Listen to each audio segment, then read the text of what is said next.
South Korea's prosecutors said Thursday that they've indicted the former president, that is Moon Jae-in, in the corruption cases and the charges related to him on the employment of his son-in-law at the airline. Moon was indicted for the corruption for receiving 217 million won in connection with facilitating the employment of his son-in-law at the airline, the Jeonju District Prosecutor's Office have said in the statement. The case adds to the political drama gripping the South Korea, which is facing elections on the June 3rd after the Yoon Suk-yeol was stripped of his presidency for imposing the martial law briefly. Moon, who served as president from the 2019 to 22, was known for pursuing the engagement with North Korea, including the brokering of the talks between the Pyongyang's leader Kim Jong-un and the US President Donald Trump during their first term. Also, according to the prosecutor, Moon's son-in-law was appointed managing director by the low-cost airline,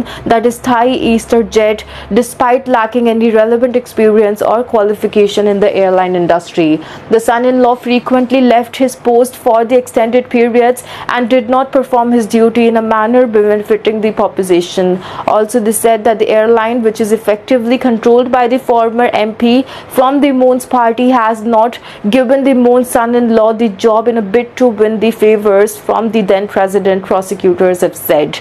According to the prosecutors, any salary and other financial benefit paid by the airline to the son-in-law between 2018 and 20 were confirmed as not legitimate salary payments but bribes intended for the president. Also, the son-in-law later divorced the Moon's daughter, that is politically motivated move, and Moon's indictment means that the two former presidents of the South Korea are now legal jeopardy. Also, disgraced ex-president Yoon is also facing trial on insurrection charges over his December 3 martial law decree, which lasted only around 6 hours as it was voted down by the opposition MPs.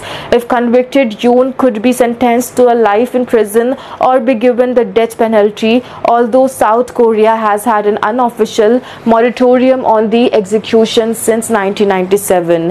Yoon was the second South Korean president to be removed from office and the third to be impeached by the parliament.